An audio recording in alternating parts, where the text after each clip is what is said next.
Our news is brought to you by AIRLINE.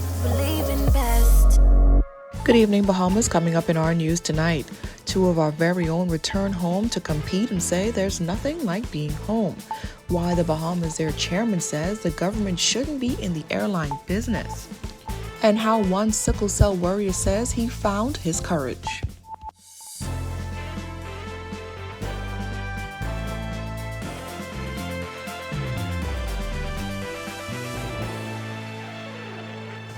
Good evening, Bahamas. Welcome to our News Weekend. I'm Georgia Bain. Topping news tonight. Olympic gold medalist Shanae Miller-Weibo and 400-meter world champion Stephen Gardner happy with the results of day one of competition in the B3A's National Track and Field Championships, but even happier to be home. So good. I haven't been home in a little while, and so I've been eating a whole bunch, but it's just always a pleasure to be back home, and it's paradise, so a little bit of a vacation and getting ready for business as well. Having ran all over the world, Shanae says there's still nothing like competing in front of a home crowd. She won the Open Women's 400 meters with a time of 50.48, Gardner winning the Open Men's 400 meter race with a time of 44.52. It's amazing to be back, competing in front of the home crowd at national championships. And to come here and beat a national champion, 44.52, how do you feel about that? I feel pretty good. It's been a long season, a long year.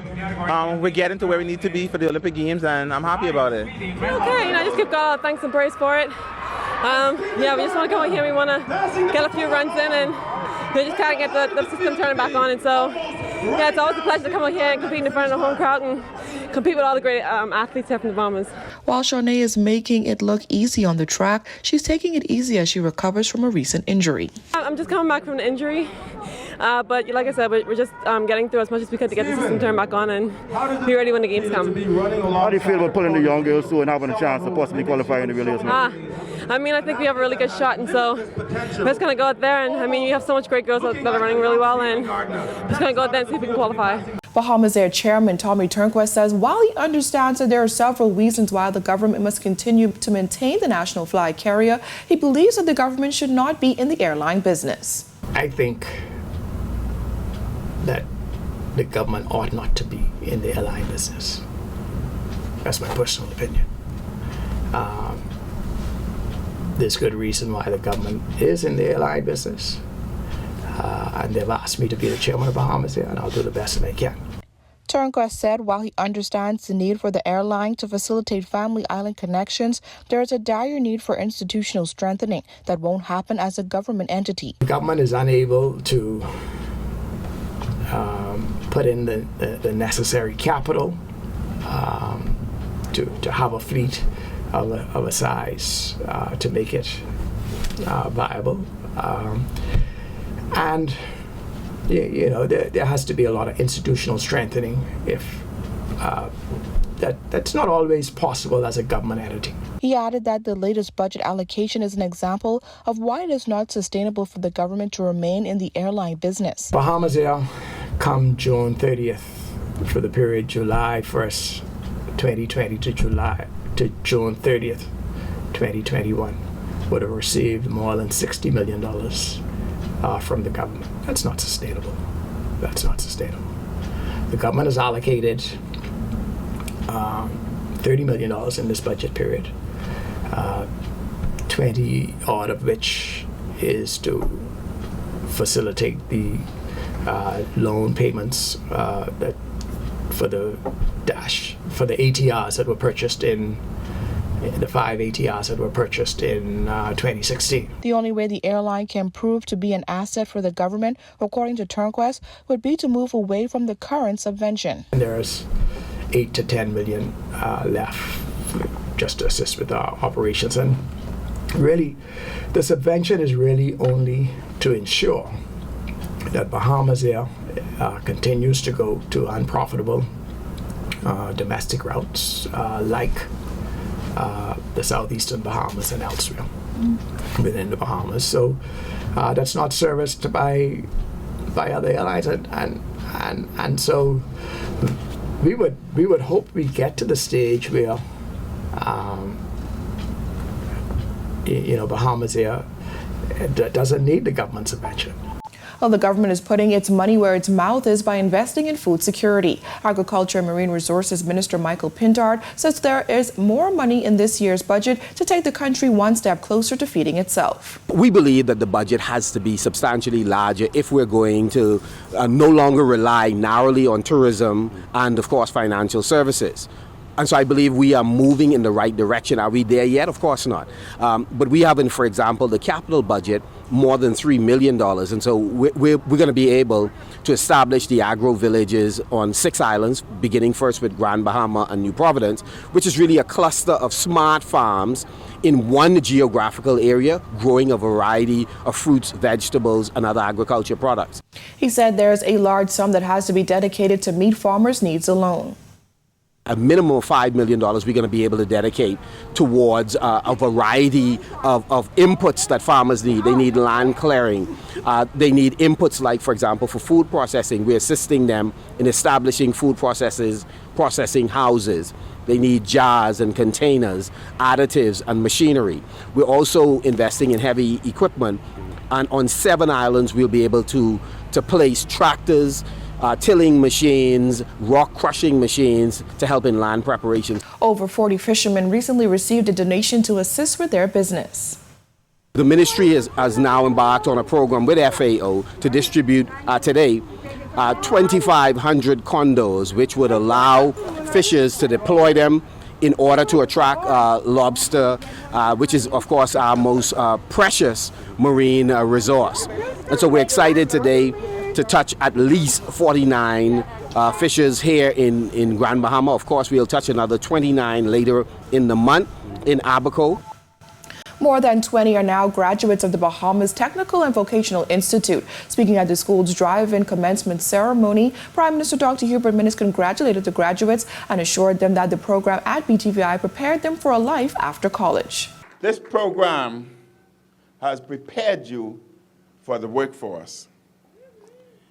It has prepared you for new opportunities as our economy reopens and as we are in need of skilled individuals in many fields. You have achieved the Blueprint Reading Level 1, which is known as the alphabet of trades. BTVI President Dr. Robert Robertson said that the school's aim is to address the country's skills gap. Our goal is to address the national skills gap. In fact, in 2019, a skills gap survey was completed by BTVI, the Ministry of Labor, and the Organization for Responsible Governance. That survey, unfortunately, stated that more than 60% of Bahamian employers identify a significant shortage of skilled employees. And yes, graduates, I'm looking at you to help fill that skill gap. Still to come on our News Weekend, travel tips to get your summer vacation off to a smooth start. We meet with the DNA candidate for Marco City, and a little later we count down the most memorable quotes of the week. Stay tuned. Welcome to our news and thanks for joining us. Topping news tonight. COVID-19 remains a serious threat. Coronavirus COVID-19 has disrupted our economy, tourism industry, educational system, and put our healthcare facilities and professionals on high alert. Are you prepared? Do you have all the facts? Stay tuned to this network for the very latest news and information on this global pandemic.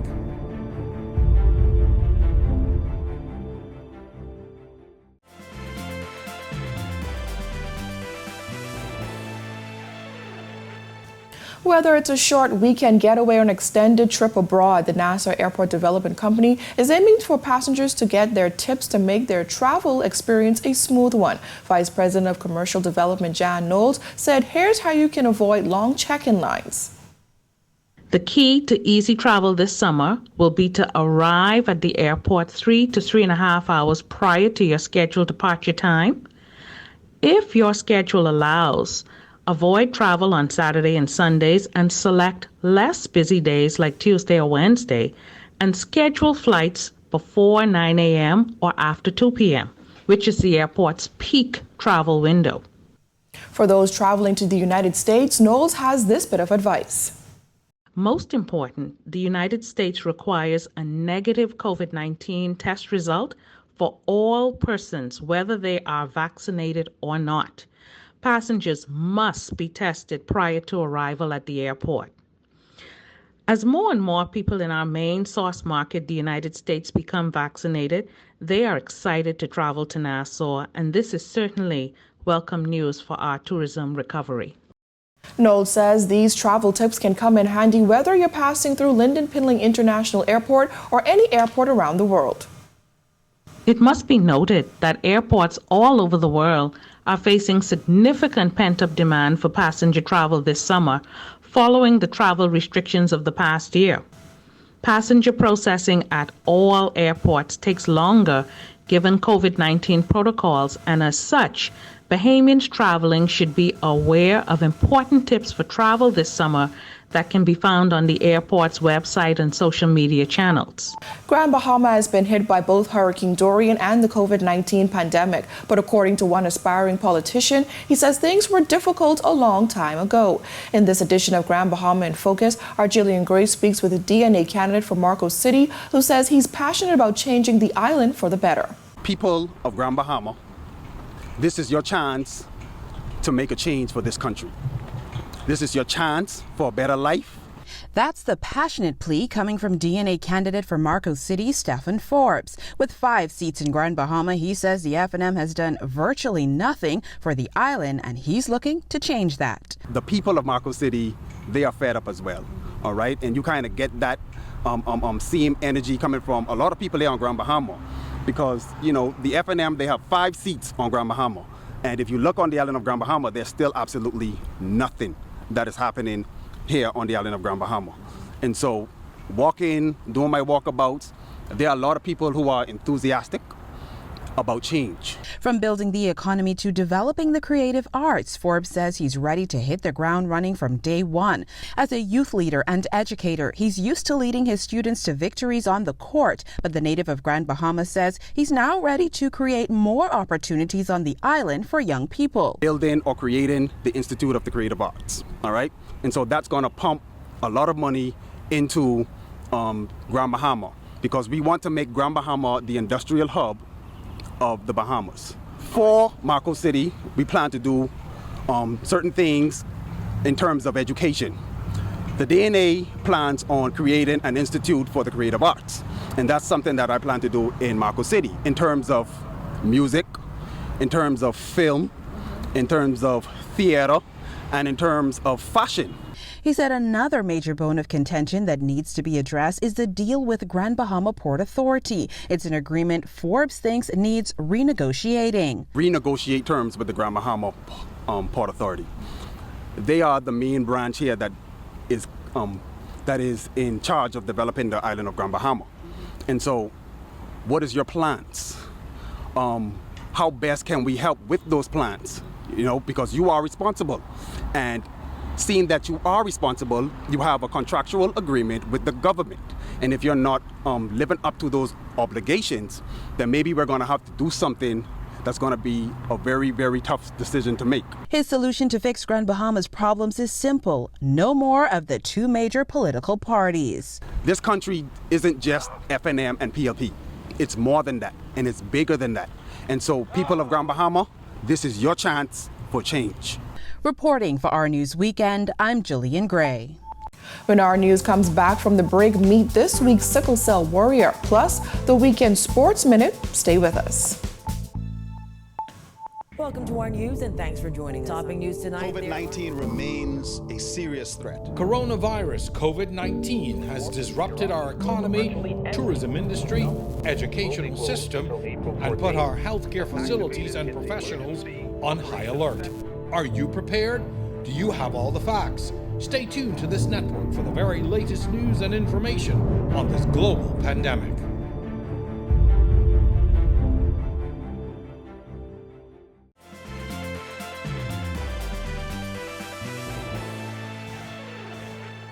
You're watching Our News. Welcome back.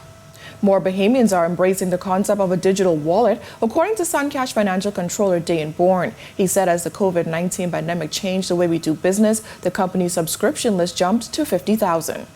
We've seen an uptick in the number of people using the platform. We were providing NIB unemployment benefits at the beginning of the pandemic through NIB, and most everybody at that point in time is coming in to cash their NIB payments. But as time went on and we introduced the app and got people more familiar, we saw more people then utilizing the app to redeem their NIB benefits than coming to the store and getting cash out from the system. So we saw from a 1% usage up to 10 to 15% usage currently of the people now using the app to redeem their unemployment benefits. SUNCASH is a digital money transfer and payment service provider that allows people to send money and pay bills with a simple click. Bourne said more people are embracing the digital era. Pay your bills, send money, get money sent to you, or send money internationally using Western Union. We're the only provider in the Bahamas who has the Western Union integrated into their app, so you can send money anywhere in the world using Western Union, sitting at home, on your bed, watching the game, out front with the boys, hanging out, and don't have to leave the comfort of your home to do a transaction. Now the company is expanding with the help of the central bank sand dollar. It's basically a debit card made in the local area by our boy genius Desmond Price from. It's his brainchild. He created it. So it's just a card that allows you to pay bills, do everything without your phone, but in a card format. After being diagnosed with sickle cell as a baby, a 26-year-old man has had his share of uphill battles. However, with the help of an amazing support system, he is determined now to live his life on his own terms. Our Jasmine Brown has his inspiring story. Just one look at 26-year-old CAMRON Taylor and it would be impossible to tell that the smiling and bubbly young man has faced life or death situations more than once in his young life. CAMRON was diagnosed with sickle cell as a baby, and it has had a profound impact on his life ever since. When I was 6 months, well, it was 3 to 6 months. Like my mommy, like she couldn't really like hold me. Like she used to wonder why every time I used to be crying so much when she held me, and she used to see my fingers, they used to be like swollen a lot. And like she said something has to be wrong, so she took me to Dr. Patrick Roberts. And after she took me to him, the doctor was like, "Oh, I'm sorry to say this, but your child has sickle cell disease." And she was like, wow. Taylor says it came as a shock because as far as they knew, no one in the family had the sickle cell trait. I told the brothers, like, they didn't have the sickle cell trait. I mean, they didn't have the full-blown, don't have the trait. But then later on, I had to find out I had the trait. Sickle cell disease is a group of disorders that affects hemoglobin, the molecule in red blood cells that delivers oxygen to cells throughout the body. People with this disease have atypical hemoglobin molecules called hemoglobin S, which can distort red blood cells into a sickle cell or crescent shape. Signs and symptoms of sickle cell disease usually begin in early childhood. Characteristic features of this disorder include a low number of red blood cells, repeated infections, and periodic episodes of pain. The severity of symptoms varies from person to person. CAMRON is a sickler who has had the more dire complications and says his first episode occurred at age 5. At the age of 5, 6 years old, it was my first scare in the hospital. I had a stroke. I was like just minding me, just up being a child, having fun, eating kids' meal and stuff. But then when I was with my grandparents, and I tried to pick up a fry. I think it was all apple slice. I tried to put it in my mouth, and every time I put the fry in my mouth, it would like fall out. But then my grandmother, she would look at me like she was like something's not right, and she looked and she said like my side of my face was like it was like deformed, and like my whole left side of my body just was. It was just deformed. And then she called my parents and they took me to the clinic, and they was like, "Oh, they say your child is having a stroke."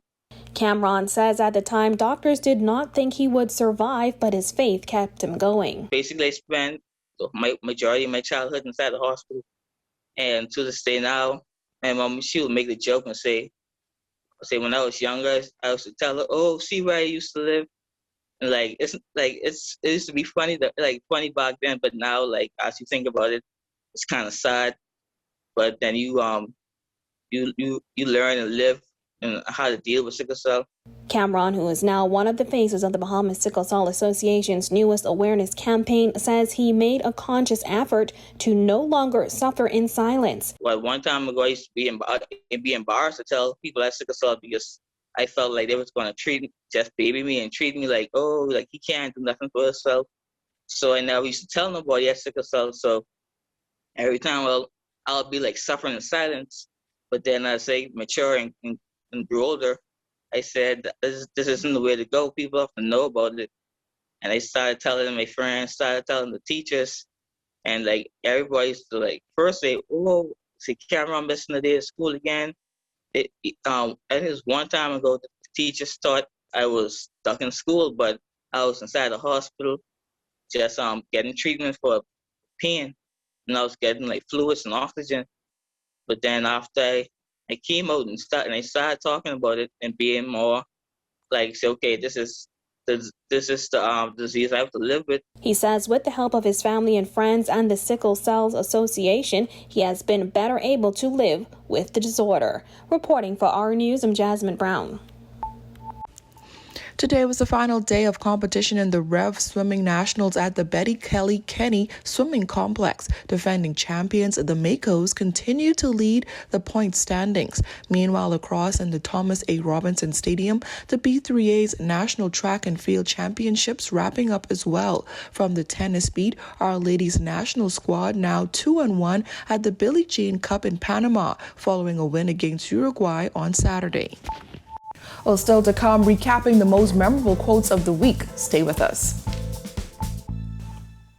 Welcome to our news and thanks for joining us. Topping news tonight. COVID-19 remains a serious threat. Coronavirus COVID-19 has disrupted our economy, tourism industry, educational system, and put our healthcare facilities and professionals on high alert. Are you prepared? Do you have all the facts? Stay tuned to this network for the very latest news and information on this global pandemic.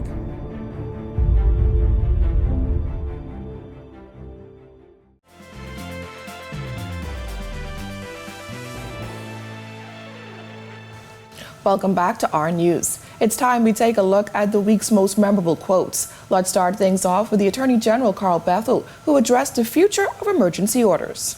So the mere fact that the House has adjourned till beyond the expiration date does not prevent the Governor General, in his discretion, should he feel that the emergency persists, to issue a new proclamation, summon the Houses, and cause them to, allow them to debate whether or not to extend the proclamation.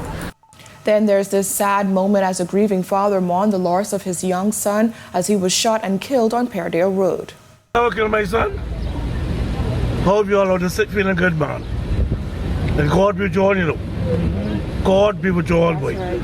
If I you all, turn yourself in. Yeah. Because you all kill an innocent fella, man. That's right. An innocent. You all kill an innocent man today. Yes. Who got started to work. And then will spend time with his daddy.